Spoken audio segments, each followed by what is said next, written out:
بسم اللہ الرحمن الرحیم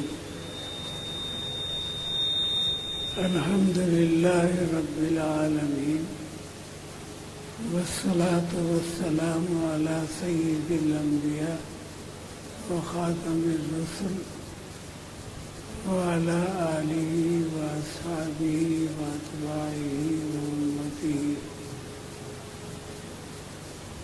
وبارك وسلم تسلیما کثیرا کثیرا۔ ابھی حضرت مولانا محمد الیاس گھمن علماء دیوبند کے مسلک کی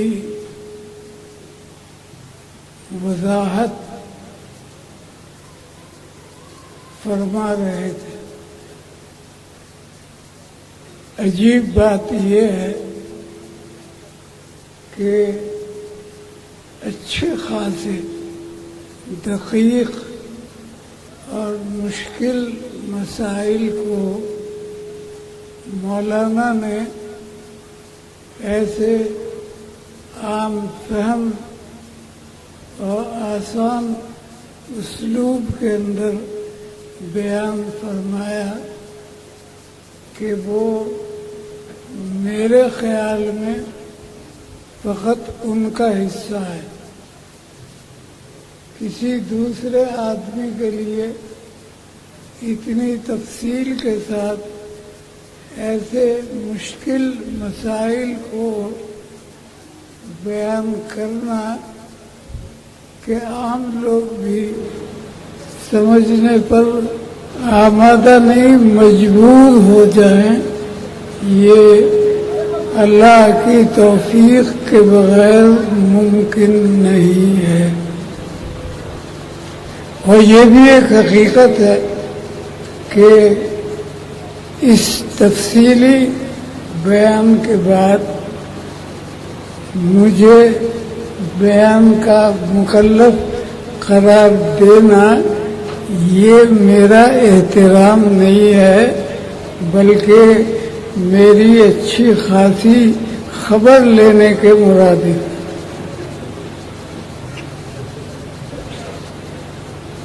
میں آپ کے سامنے بیٹھا ہوں، میرے لیے بات کرنا ہی ممکن نہیں ہے۔ حدیث پاک میں ہے ان لکل شیء شرہ ولکل شرۃ فترہ۔ ہر چیز کا ایک زمانہ ہوتا ہے عروج کا، اور پھر وہ عروج کا زمانہ ختم ہو جاتا ہے اور نزول کا زمانہ اس کی جگہ لے لیتا ہے۔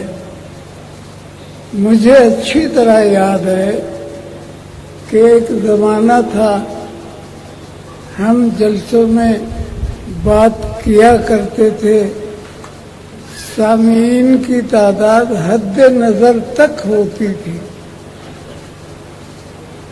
وہ کہاں ختم ہو رہی ہے اس کا اندازہ کرنا ممکن نہیں ہوتا تھا، اور ہم بولتے چلے جاتے تھے۔ ایسے مواقع بھی آتے تھے کہ ہمارے علاقے میں جو بریلوی مسلک سے تعلق رکھنے والے لوگ ہمارے خلاف ہوتے تھے، جب ہمارا جلسہ سنتے تھے تو واللہ وہ ہمیں اپنے کندھوں پر اٹھا لیا کرتے۔ ایسے واقعات ایک مرتبہ نہیں، دو مرتبہ نہیں، مسلسل پیش آتے تھے، لیکن آج ہم بات کرنے سے بھی قاصر ہیں، ہمارے لیے بولنا ہی مشکل ہو گیا ہے۔ میں اگر ایمانداری کا فیصلہ کروں تو میری تقریر فقط اتنی ہونی چاہیے کہ مولانا محمد الیاس گنبد نے جو علماء دیوبند کے نقطۂ نظر کو دلائل اور براہین کے ساتھ اور دشمنوں کے اعتراضات کی تردید کے ساتھ بیان فرمایا ہے، میں اس کی 100% تائید کرتا ہوں۔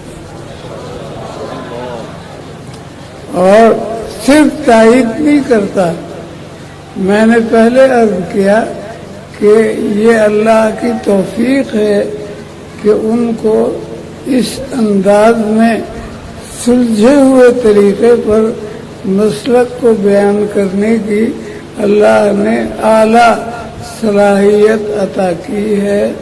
اللہ ان کی حفاظت فرمائے، ان کے فیض کو دیر تک دور تک جاری رکھے اور امت ان سے مستفید ہو۔